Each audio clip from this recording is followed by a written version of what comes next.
Avis vascular centre, మన దేశంలోనే the best varicose vein hospital. ఈ గాజులు అవునండి, పిల్ల పెరిగిపోయింది, దాని చేతికి గాజులు పట్టడం లేదు, పైగా స్కూల్కి వెళ్తుంది. ఈ రోజుల్లో పిల్లలకు బంగారు గాజులు వేసి స్కూల్కి పంపాలంటే ప్రాణానికి ప్రమాదం. నిజమే, దొంగలకి ఎలా తెలుస్తుంది బంగారం ఇతడు? ఎత్తడైనా బంగారం అయినా ప్రాణాలు తీస్తారు బంగారం అనుకుని. కానీ మాకు తెలుస్తుందిగా, మేమెలా మోసపోతాం? ఏమిటండి మీరు అనేది? ఈ గాజులు ఇక్కడ కొన్నవేగా? ఇక్కడ కొన్నాయా? నువ్వు కొన్నావా? ఇదే రోడ్డు గోల్డ్ షాప్ అనుకున్నావా? చూడడానికి టిప్ టాప్ గా ఉన్నావు, మోసం చేద్దాం అనుకున్నావా? ఆ పప్పులు మా దగ్గరే ఉడకవు. చూడు, ఇప్పుడు పోలీసుని పిలిపిస్తే నీ చేతికి బేడీలు పడతాయి. ఇంకెక్కడా చూపించుకో.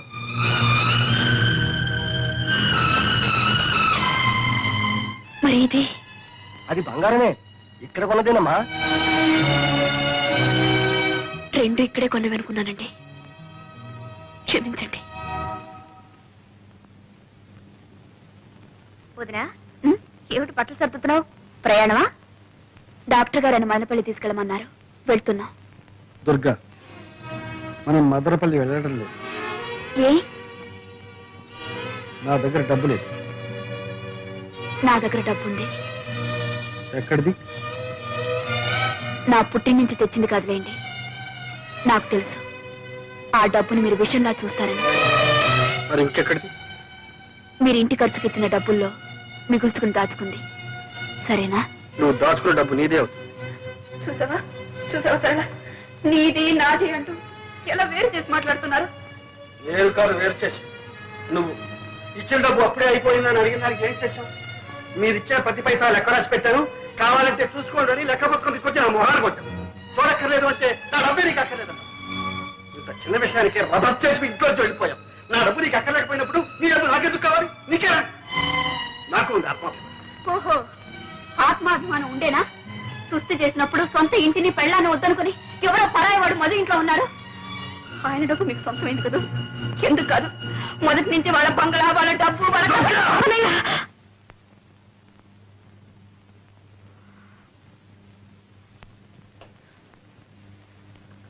ఏమిటిది? మీరు ఇలా కీచులాడుకుంటుంటే నాకు సిగ్గుగా ఉంది. అడగవే, ఆయన అడుగు. మదనపల్లికి వస్తారా లేదని అడుగు. చావనైనా చస్తాను కానీ నేను రాను. చస్తారా? చచ్చి నన్ను సాధిస్తారా? సరే, మీ ఇష్టం. చచ్చిపోయిన తర్వాత ఎవరికీ బాధ ఉండదు. కొట్టవే, కొట్టు. ఆయన్ని నన్ను కొట్టడానికి వచ్చినప్పుడు నువ్వెందుకు కొట్టకూడదు? కొట్టు. నన్ను క్షమించు దుర్గా. చిచ్చి, అందరికి నేను లోకు అయిపోయాను. దుర్గా, అది కాదు దుర్గా, అన్నయ్య నువ్వెంత మాట అన్నావో తెలుసా? ఆయన నన్ను ఎంత నిర్లక్ష్యం చేస్తున్నారు. నేను ఎన్ని భరించానో, ఎన్ని దిగమింగుకున్నాను. నీకు తెలుసో తెలీదు, నేను డాక్టర్ని తీసుకొస్తే నువ్వు పంపావన్నారు. దానికి అర్థం ఏమిటి? ఆయనంటే నాకేమీ అక్కర్లేదనేగా. సరే, పొరపాటు అనుకోవచ్చు. నువ్వు పంపినా ఒకటే, నేను పంపినా ఒకటే. కన్న బిడ్డకి ఎప్పుడో బంగారు గాజులు తెచ్చిచ్చారు. అవసరానికి వాటిని అమ్మటానికి పోతే అవి గిల్టు అని తేలింది. ఆ షాప్ వాడు నన్ను ఎంత అసహ్యంగా మాట్లాడదో తెలుసా? లేకపోతే లేదని చెప్పొచ్చుగా. ఎందుకీ నాటకం? ఎవరిని మోసం చేయడానికి? ఆ కన్న బిడ్డనా? అవును, కన్నబిడ్డ. అందుకే ఆ చనువు తీసుకున్నా. నువ్వు కట్టుకున్న భార్యవే, ఆ చనువు తీసుకోగలిగానా? నిన్ను మోసం చేయగలిగానా? ఇదిగో, నీకు ఇచ్చిన ఆ నెక్లెస్ బంగారం. నీకు తెలుసలేదు? తెలుసు. దాన్ని అమ్మే డబ్బు తెచ్చాను. నా దగ్గర నగలు లెక్క. అది మీరిచ్చిన నగ, మీ డబ్బు. దాన్ని వాడుకోవడానికి మీకెందుకు అభ్యంతరం? ఇచ్చిన తర్వాత ఆ నగ నీది, ఆ డబ్బు నీది. నీది నీది నీది ఏమిటి మీరు అనేది? నా డబ్బు మీకు అక్కర్లేదు, నేను తీసుకొచ్చిన డాక్టర్ మీకు అక్కర్లేదు, నా సేవ మీకు అక్కర్లేదు అంటే నేను మీకు అక్కర్లేదనే? నేను మీకు అక్కర్లేదన్నప్పుడు ఎందుకుంటానికి ఎవరి కోసం ఉండాలి? మనసులో చోటున్న మనిషికి జీవితంలోనూ ఇంట్లోనూ చోటు ఉంటుంది. మీ మనసులో చోటు లేనప్పుడు మీ ఇంట్లో కూడా చోటు లేదు. చోటు లేని ఇంట్లో చోటు చేసుకుని బలవంతంగా బ్రతకాల్సిన కల్పన పట్ల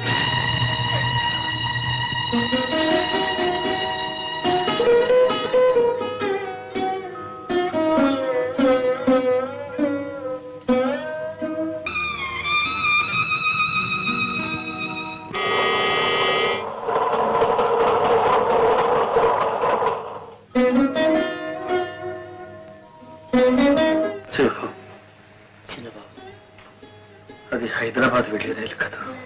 అవును, అది నా గుండెల మీదకి వెళుతుంది. దుర్గా ఆ రైల్లోనే వెళుతుంది. రైలు తిరిగి వస్తుంది. దుర్గా ఎందుకని చిన్నబాబు రాదు. దుర్గా పిలిస్తే నేనెందుకు వెళ్ళలేదు? అందుకే మనసు విరిగిన మనిషి, మరణించిన మనిషి మళ్ళీ రావడం అసంభవం.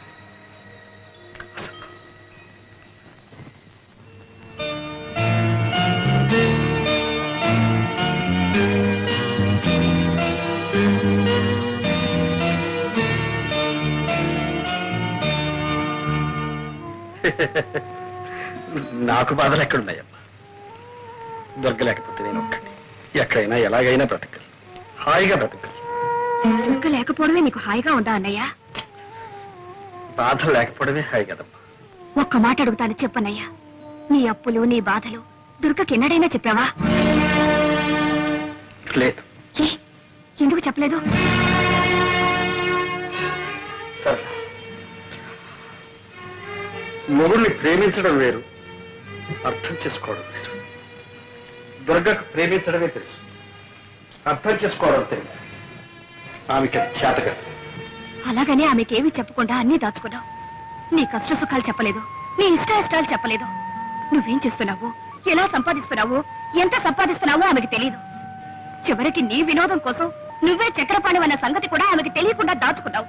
ఇన్ని దాచుకున్న భర్తను ఏ భార్య అయినా ఎలా అర్థం చేసుకుంటుంది? అతని బాధల్ని ఎలా పంచుకోగలుగుతుంది? అన్నయ్య, దొరికేలా కావడానికి నువ్వే కారణం. నిజమేనమ్మా, అన్ని దాచుకున్నాను, మింగుకున్నాను. 4 ఏళ్ళు తన అర్థం లేని ఆత్మాభిమానాన్ని, అహంకారాన్ని సహించాను, భరించాను. సొంతలు విడిచిపెట్టి అద్దెకొంపుకు వచ్చినప్పుడే చెప్పారు, మీ పుట్టింటి నుంచి ఏమీ తెప్పించుకోవద్దు. వినదా? ఎన్నిసార్లు అన్నది? మీకు వీలు కాకపోతే చెప్పండి, నా పుట్టింటి నుంచి తెప్పించుకుంటారు. ఎన్నిసార్లు నా పేదరికాన్ని గుర్తు చేసింది. ఆ బాధ నీకు తెలియదమ్మా. తను ఏ ఆట ఆడినా, ఏ పాట పాడినా నేను కాదలేదు. ఇల్లే అమ్ముకున్నాను, అప్లై చేశాను, ఏం చేశాను?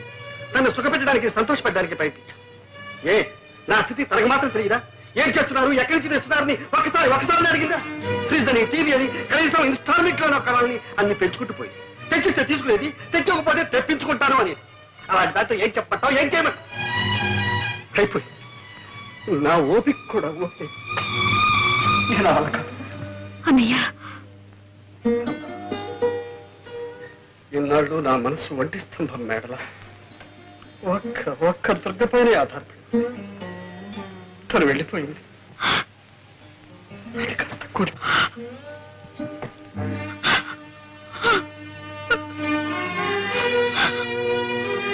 నువ్వెందుక మా కంగారు పడతావు? నేను చచ్చిపోతాను అనుకుంటున్నావా? నో, లేదా, నేను అంత తేలిగ్గా చచ్చిపోలే. నేను గనకపోతే నాకున్న బాధలన్నీ అనాథలై, అందుకని నేను పూర్వం. అమ్మా కవిత, మీ డాడీ రాలేదేమమ్మా? మా డాడీకి ఒకటి జ్వరం, తలనొప్పి. ఏ డాడీకి ఒంట్లో బాగాలేదా? అవును తాతయ్య. మరి మమ్మీ నువ్వు వచ్చేసరే? మా డాడీ మమ్మీ పోట్లాడుకున్నారు, ఇక రానని వచ్చేసింది. ఓహో, అలాగమ్మా, నీకేం భయలేదమ్మా. డాడీ దగ్గరికి నేను పంపిస్తానుగా. వెరీ గుడ్ తాతయ్య. వెరీ గుడ్, నువ్వు వెళ్ళి ఆడుకోమ్మా. ఏమిటండి ఇది?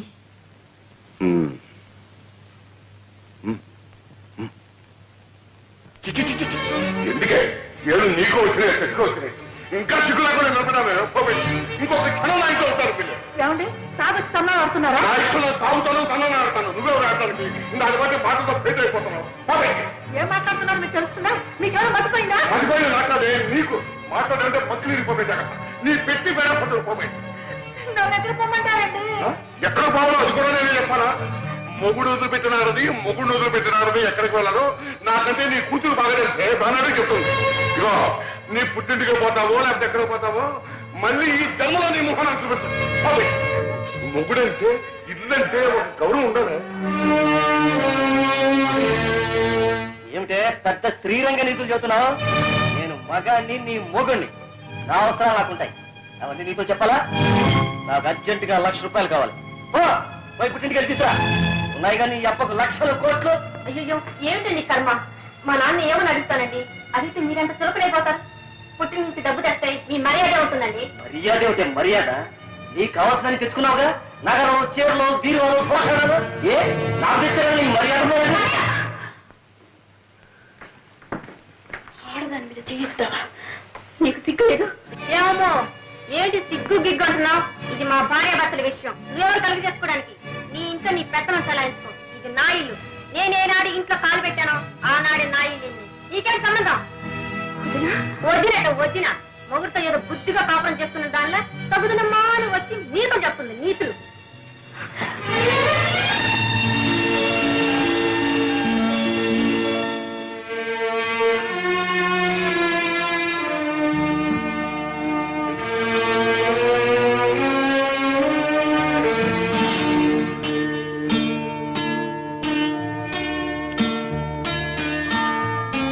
శ్రీమతి దుర్గా ప్రసాద్.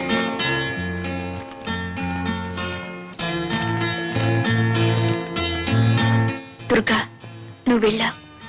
ఈ ఇల్లు, నా కళ్ళు, నా మనసు అంతా ఖాళీ అయిపోయింది. నా ఆరోగ్యం బాగోలేదు. తొందరగా రా.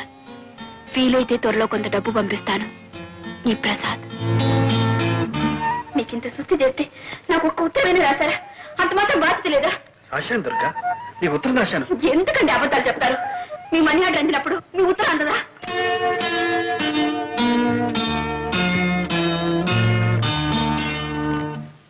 దాంపత్య జీవితం మధురాతి మధురంగా మలుచుకోవాలంటే ప్రతి భర్త, ప్రతి భార్య ఒక్కసారి కాదు 100 సార్లు చదవాలి చక్రపాణి గారి ఆత్మార్పణని. భగవద్గీత ఎన్నిసార్లు చదివినా ప్రతిసారి అంతో ఇంతో కొత్త అర్థం గోచరిస్తుంది, కొత్త ఆనందం కలిగిస్తుంది. అలాగే ఆత్మార్పణ నవల చదివితే అలాంటి ప్రయోజనమే కలుగుతుంది. మహిళా మండలి అధ్యక్షురాలు శ్రీమతి యశోధర గారికి ఈ ఆత్మార్పణ మొదటి ప్రతిని ఇవ్వటం చాలా సముచితంగా ఉంది. చక్రపాణి గారికి కూడా 2 మాటలు చెప్పాలి.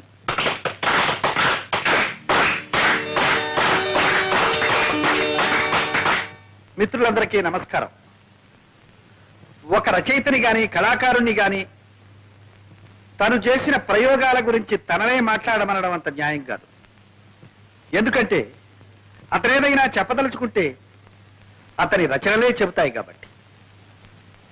మరేదైనా కొత్త సమస్య తలెత్తితే మరో కొత్త రచన పుట్టుకొస్తుంది, అంతే. సెలవు. దుర్గా, నిజమేనా? చక్రపాణి మీ ఆయన? మీరిద్దరు తోడు దొంగతుమ్మా.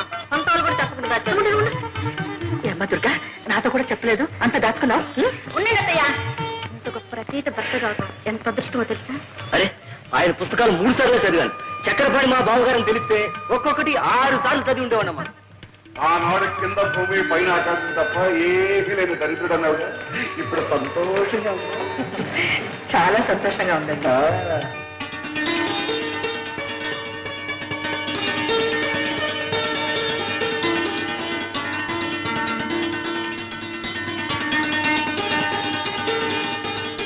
కలం పేరు చక్రపాణి, అసలు పేరు ప్రసాద్. కలం పేరు చక్రపాణి. వాడొక బచ్చ పుట్టి 2 ఏళ్ళు అయింది. పంది పిల్లల్ని ఏం చూడు, ఒక మందర. కోడి పిల్లల్ని పొదుగుతుంది ఒక 20-21. అట్లా కనిపించిన 10 పత్రికలను రాసి పారేస్తున్నాడు. ఏదో చెత్త.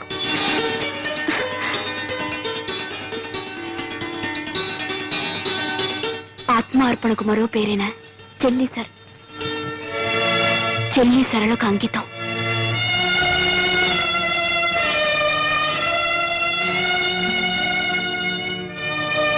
ఈ నవలకు జవం జీవం. నా అర్థానికి దుర్గా.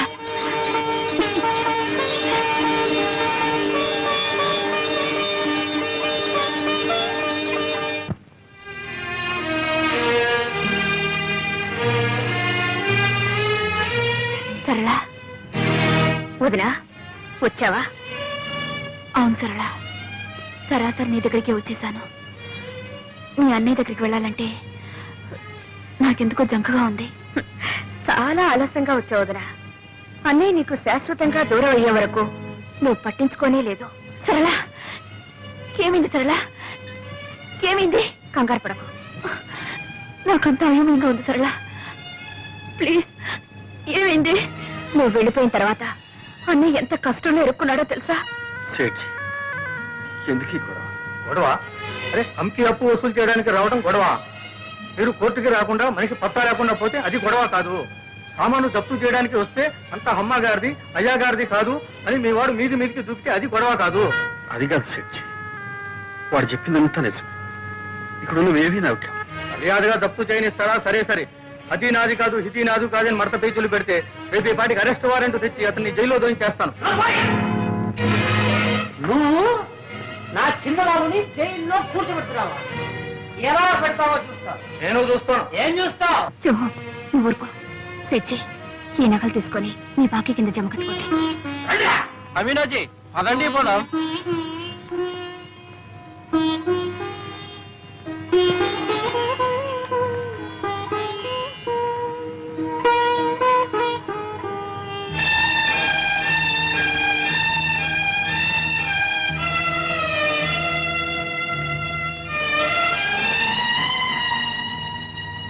సరళ,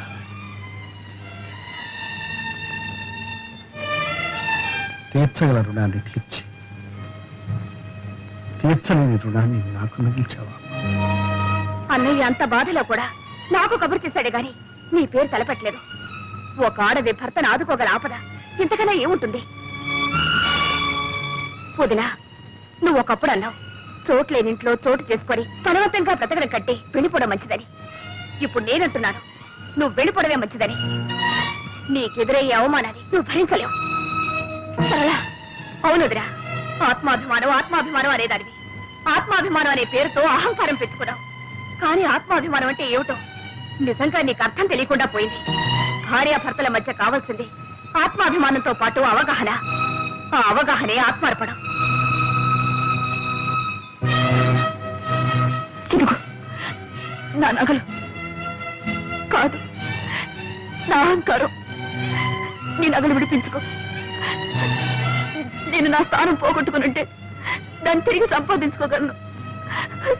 నేను ఎన్ని తప్పులు చేసినా ఆయన నన్ను క్షమిస్తారు. నాకు ఆ నమ్మకం ఉంది.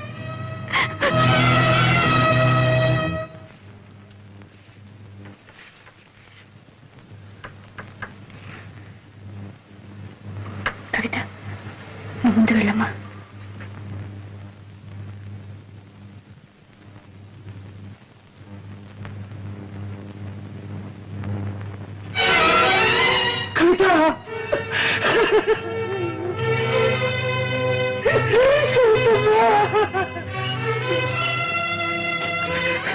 అమ్మ రాలేదమ్మా. అమ్మ వచ్చిందా?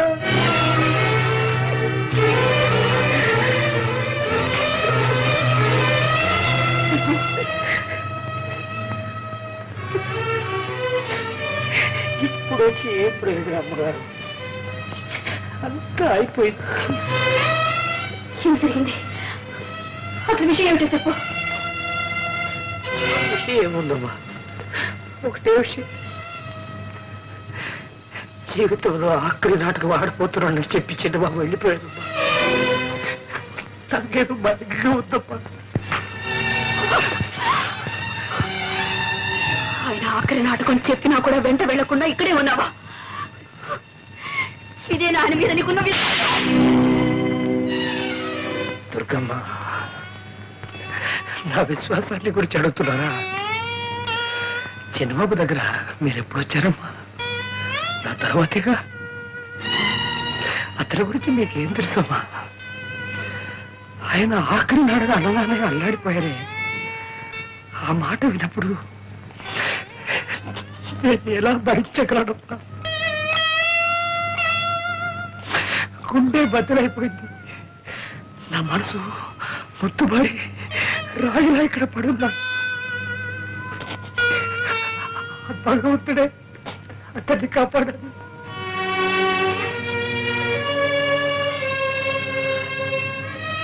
నాటకం ఎక్కడ?